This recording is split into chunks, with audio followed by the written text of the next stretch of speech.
নরসিংদীতে জমি সংক্রান্ত বিরোধের জের ধরে আপন দুই ভাইকে কুপিয়ে হত্যার অভিযোগ তাদেরই চাচাতো ভাইয়ের বিরুদ্ধে। আহত হয়েছেন একজন। দুপুরে রায়পুরা উপজেলার চরসুবুদ্ধি এলাকায় এই ঘটনা ঘটে।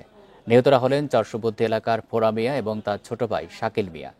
নিহতদের পরিবার জানায়, ফোরা মিয়া ও শাকিলের বাবা আবু তাহের ২০ বছর আগে তাদের চাচা আব্দুল আওয়ালের কাছ থেকে ১৭০০ টাকা ধার নেয়। এজন্য আওয়ালের ছেলেরা আবু তাহেরের জমি দাবি করে আসছিলেন। এর জেরে দুপুরে জমি দখল করতে যায় আওয়ালের ছেলেরা। এ সময় বাধা দিলে তাদের ওপর হামলা চালায়। এতে ফোরা মিয়া, শাকিল মিয়া ও ফোরা মিয়ার স্ত্রী মনিরা বেগম আহত হন। তাদের উদ্ধার করে হাসপাতালে নেওয়া হলে চিকিৎসক ২ জনকে মৃত ঘোষণা করেন। এই ঘটনায় জিজ্ঞাসাবাদের জন্য একজনকে আটক করা হয়েছে।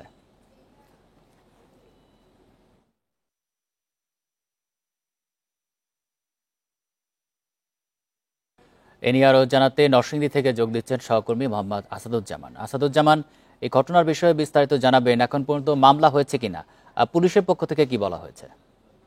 যে আসলে এই চরসুবুদ্ধি গ্রামের যে দুই পরিবার, অর্থাৎ যে নিহত দুই ভাই, একজন হলো হুরন আলী ওরফে হুরা মিয়া এবং তার ছোট ভাই শাকিল মিয়া, তারা দুইজন কিন্তু পেশায় রাজমিস্ত্রি এবং তাদের সাথে কিন্তু তার দুই চাচাতো ভাই রিপন এবং শিপন, তারা হলেন পেশায় প্রবাসী। তাদের ৩ বছর ধরে এই কিন্তু আপনি এখন যেখানে দেখতে পাচ্ছেন, আমি যেখানে দাঁড়িয়ে আছি, এর পাশের কিন্তু অর্ধ শতাংশেরও কম বাড়ির যে জমি, সেটি নিয়ে এখানে দুই পরিবারের মধ্যেই কয়েক বছর ধরে বিরোধ চলে আসছিল। এখানে নিহতদের যে দাবি, এই জমি তাদের এবং তারা এই জমিটি এর আগে তার চাচা কাছ থেকে তারা কিনে নিয়েছিলেন, কিন্তু তাদের যে চাচাতো ভাই রিপন এবং শিপন, তাদের যে দাবি এই জমিটা তাদের, এবং এই নিয়ে তাদের মধ্যে দীর্ঘদিন যাবৎ বিরোধ চলে আসছিল। আজ এখানে ঘর ওঠানোর সময়, অর্থাৎ বিরোধ শুরু হয় এবং এক পর্যায়ে তারা তাদেরকে দেশীয় অস্ত্র দ্বারা আঘাত করে এবং এলোপাতাড়ি কুপিয়ে এখানে গুরুতর আহত করে।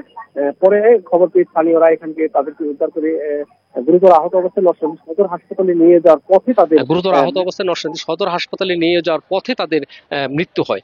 আপনি জানেন যে এই ঘটনার পর থেকে কিন্তু এখানে একটু আগে আমরা ঘটনাস্থলে এসেই দেখেছি যে এখানে জেলা পুলিশ, থানা পুলিশ, গোয়েন্দা পুলিশ সহ অতিরিক্ত পুলিশ এখানে অবস্থান করছে।